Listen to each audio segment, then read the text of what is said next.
ಇವತ್ತು ಮಕರ ಸಂಕ್ರಾಂತಿ. ಈ ನಡುವೆ ಗವಿ ಗಂಗಾಧರೇಶ್ವರನಿಗೆ ಸೂರ್ಯಕಾಂತಿ ರಶ್ಮಿ ಸ್ಪರ್ಶವಾಗುತ್ತೆ.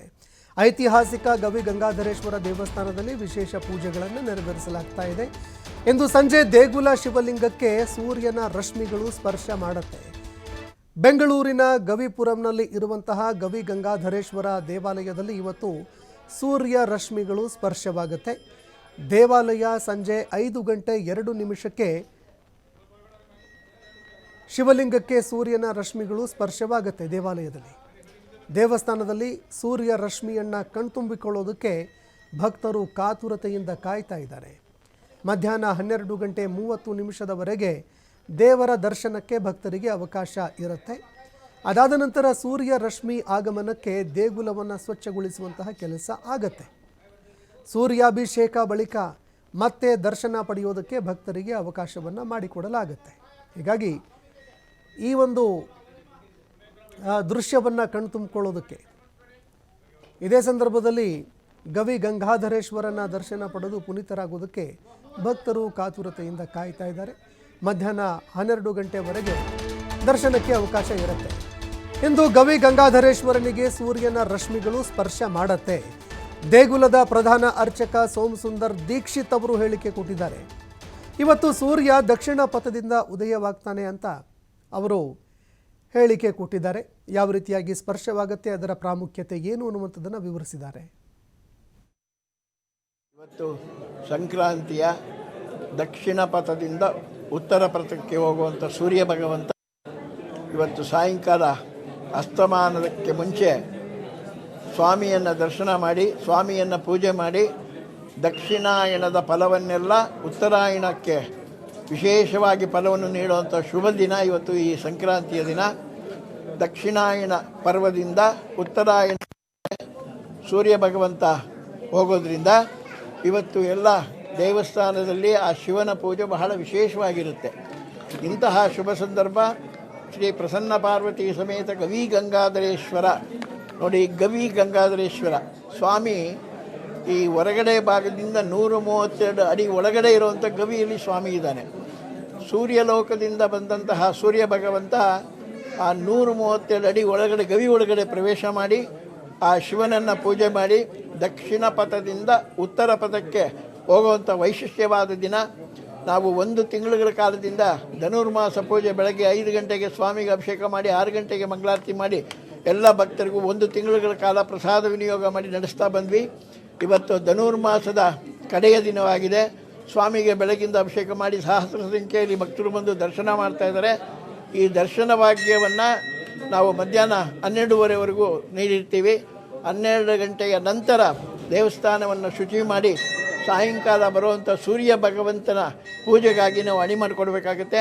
ಆದ್ದರಿಂದ ಭಕ್ತಾದಿಗಳೆಲ್ಲರೂ 12 ಗಂಟೆ ಒಳಗಡೆ ಬಂದು ಪ್ರಾತಃ ಕಾಲ ಸಂಕ್ರಾಂತಿ ಹಬ್ಬದ ವಿಶೇಷವಾದ ಸ್ವಾಮಿಯ ದರ್ಶನವನ್ನು ಮಾಡಿ ಇಂದು ಸಂಜೆ ಆ ಸೂರ್ಯ ಭಗವಂತನ ಪೂಜೆಯನ್ನು ತಾವೆಲ್ಲರೂ ವೀಕ್ಷಣೆ ಮಾಡೋಕ್ಕೆ ದೇವಸ್ಥಾನದ ಹೊರಭಾಗದಲ್ಲಿ ವಿಶೇಷವಾದ ಒಂದು ಅಂಕಣವನ್ನು ನಿರ್ಮಾಣ ಮಾಡಿ LED ಟಿವಿಗಳ ಮುಖಾಂತರ ಆ ಸ್ವಾಮಿ ಪೂಜೆಗೆ ಬರೋದು ಹೇಗೆ, ಯಾಕೆ ಸ್ವಾಮಿ ಪೂಜೆಗೆ ಮಾಡ್ತಾನೆ, ಏನು ವೈಶಿಷ್ಟ್ಯತೆ ಎಲ್ಲವನ್ನು ಪ್ರಧಾನ ಅರ್ಚಕರು ಲೈವ್ ಕೊಡ್ತಾ ಇರ್ತಾರೆ.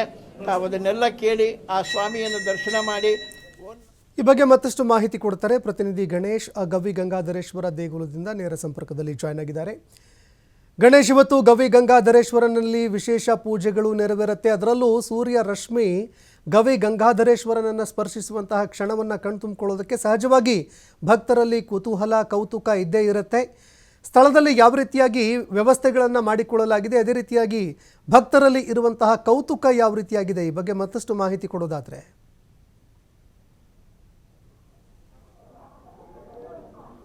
ಸಂತೋಷ್, ಖಂಡಿತವಾಗಲೂ ಈ ವರ್ಷದ ಮೊದಲ ಹಬ್ಬ ಸಂಕ್ರಾಂತಿ ಹಬ್ಬ. ಅದರಲ್ಲೂ ಕೂಡ ಗವಿ ಗಂಗಾಧರೇಶ್ವರ ದೇವಸ್ಥಾನ ಗವಿಪುರದಲ್ಲಿರುವಂತಹ ಗವಿ ಗಂಗಾಧರೇಶ್ವರ ದೇವಸ್ಥಾನದಲ್ಲೂ ಕೂಡ ಸಕಲ ಸಿದ್ಧತೆಗಳನ್ನು ಕೂಡ ಮಾಡಿಕೊಳ್ಳಲಾಗಿರುವಂಥದ್ದು. ಇಲ್ಲಿ ಸರದಿ ಸಾಲಿನಲ್ಲಿ ಸಾವಿರಾರು ಸಂಖ್ಯೆಯಲ್ಲಿ ಭಕ್ತರು ಹಾಗೆಯೇ ಸಾರ್ವಜನಿಕರು ದೇವಸ್ಥಾನಕ್ಕೆ ಬರ್ತಿದ್ದಾರೆ. ಶಿವನ ದರ್ಶನವನ್ನು ಮಾಡುವಂಥದ್ದು, ವಿಶೇಷ ಪೂಜೆ ಪುನಸ್ಕಾರ ಮಾಡುವಂಥ ಪ್ರಕ್ರಿಯೆ ಕೂಡ ಆಗ್ತಾ ಇರುವಂಥದ್ದು. ಇಲ್ಲಿ ಮುಖ್ಯವಾಗಿ ಮಕರ ಸಂಕ್ರಾಂತಿ ಹಬ್ಬ ಹಿನ್ನೆಲೆಯಲ್ಲಿ ಇವತ್ತು ಸಂಜೆ 5:02 ಸೂರ್ಯ ರಶ್ಮಿ ಗೋಚರ ಆಗುತ್ತೆ. ಶಿವನ ಅಂತಂದರೆ ದಕ್ಷಿಣಾಯಣದಿಂದ ಉತ್ತರಾಯಣದವರೆಗೆ ಸಾಗುವಂತಹ ಸೂರ್ಯದೇವ ಶಿವ ದರ್ಶನವನ್ನು ಪಡೆಯುವ ಸಮಯ ಇದಾಗಿರುತ್ತೆ. ಸಂಜೆ 5ರಿಂದ 5 ಗಂಟೆ 2ರವರೆಗೆ ಇದೊಂದು 2 ನಿಮಿಷಗಳ ಕಾಲ ಈ ಒಂದು ಸೂರ್ಯರಶ್ಮಿ ಗವಿಗಂಗಾಧರೇಶ್ವರ ಸ್ವಾಮಿಯನ್ನ ಸ್ಪರ್ಶನ ಮಾಡಲಿದೆ. ಈ ಒಂದು ಸೂರ್ಯಕಿರಣಗಳು ಬಲು ಪ್ರಖರವಾಗಿರುವಂಥದ್ದು. ಇದು ಶಿವನ ಲಿಂಗವನ್ನು ಸ್ಪರ್ಶಿಸುವ ಸಂದರ್ಭದಲ್ಲಿ ಸ್ವಾಮಿಯನ್ನ ಶಾಂತಗೊಳಿಸಲು ಶಿವನ ವಿಗ್ರಹಕ್ಕೆ ಎಳನೀರು ಹಾಗೇನೆ ಕ್ಷೀರಾಭಿಷೇಕವನ್ನು ಕೂಡ ಮಾಡಲಾಗುತ್ತೆ. ಅದಾದ ನಂತರ ಆಲಯದಲ್ಲಿರುವಂತಹ ಸಂಕಲ್ಪ ಪೂಜೆಯನ್ನು ಕೂಡ ನೆರವೇರಿಸಲಾಗುತ್ತೆ. ಮುಖ್ಯವಾಗಿ ಪ್ರಕೃತಿಯಲ್ಲಿ ಈ ಒಂದು ವಿಸ್ಮಯವನ್ನ ನೋಡಲು ಅಂತರಲ್ಲೂ ಕಣ್ತುಂಬಿಕೊಳ್ಳಲು ಈಗಾಗಲೇ ರಾಜಧಾನಿ ಸೇರಿದಂತೆ ಬೇರೆ ಬೇರೆ ಭಾಗದಿಂದಲೂ ಕೂಡ ಸಾವಿರಾರು ಸಂಖ್ಯೆಯಲ್ಲಿ ಭಕ್ತರು ಆಗಮಿಸಿದ್ದಾರೆ. ಹಾಗಾಗಿ ಮುಖ್ಯವಾಗಿ ಈ ಒಂದು ಭಾಗದಲ್ಲೂ ಕೂಡ ಅಂತಂದ್ರೆ ಒಂದು ರೀತಿಯಲ್ಲಿ ಜನಸಾಗರವೇ ಒಂದು ಕ್ಷಣವನ್ನ ನೋಡ್ಕೊಳ್ಳಿಕ್ಕೆ ಅಥವಾ ನೋಡ್ಲಿಕ್ಕೆ ಕಣ್ತುಂಬಿಕೊಳ್ಳಲು ಬರ್ತಾರೆ ಅಂತಾನೆ ಹೇಳ್ಬೋದು.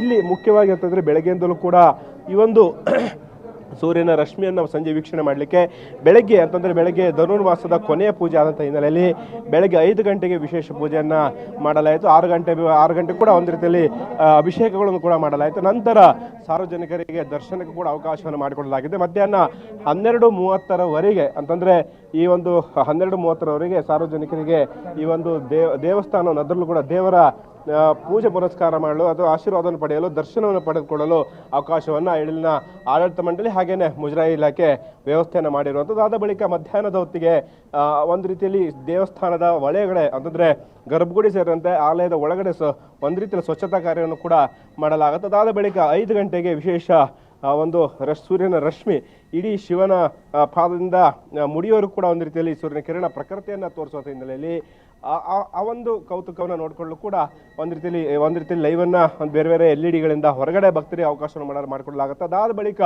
ಅರ್ಧ ಗಂಟೆ ಬಳಿಕ ಮತ್ತೆ ಶಿವನ ದರ್ಶನಕ್ಕೆ ಸಾರ್ವಜನಿಕರಿಗೆ ಅವಕಾಶವನ್ನು ಮಾಡಿಕೊಡಲಾಗುವಂಥದ್ದು. ಇನ್ನು ಈ ಒಂದು ದರ್ಶನದ ಅಂದರೆ ಸೂರ್ಯರಶ್ಮಿಯ ಪ್ರಕೃತಿ ಆಧಾರದ ಮೇಲೆ ಈ ವರ್ಷದ ಭವಿಷ್ಯವನ್ನ 7 ಮತ್ತೆ ಬೀಳುಗಳ ಭವಿಷ್ಯವನ್ನು ನಿರ್ಧಾರ ಮಾಡಲಾಗುತ್ತೆ. ಈಗಾಗಲೇ ಈ ಒಂದು ಆಡಳಿತ ಮಂಡಳಿ ಈ ಒಂದು ದೇವಸ್ಥಾನದ ಪ್ರಧಾನ ಅರ್ಚಕರ ಸೋಮಸುಂದರ ದೀಕ್ಷಿತ್ ಅವರು ಕೂಡ ಒಂದು ರೀತಿಯಲ್ಲಿ ಈ ಒಂದು ಸೂರ್ಯರಶ್ಮಿಯ ಬಳಿಕ ಏನಾಗಲಿದೆ ಅನ್ನೋದ್ರ ಬಗ್ಗೆ ಭವಿಷ್ಯವನ್ನು ಕೂಡ ಪ್ರತಿ ಬಾರಿಯೂ ನೀಡ್ತಾರೆ.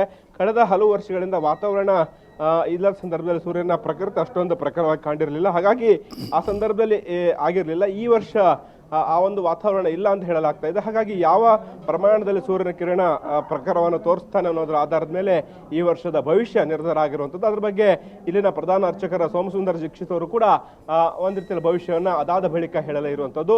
ಒಟ್ಟಾರೆ ಅಂತಂದ್ರೆ ಗವಿಗಂಗಾಧರೇಶ್ವರ ದೇವಸ್ಥಾನದಲ್ಲಿ ಈಗಾಗಲೇ ಅರ್ಚನೆಗಳು, ವಿಶೇಷ ಪೂಜೆ ಪುನಸ್ಕಾರಗಳು ನಡೀತಾ ಇರುವಂಥದ್ದು. ಸಂತೋಷ್, ಧನ್ಯವಾದಗಳು ಗಣೇಶ್ ನಿಮ್ಮೆಲ್ಲ ಮಾಹಿತಿಗೆ.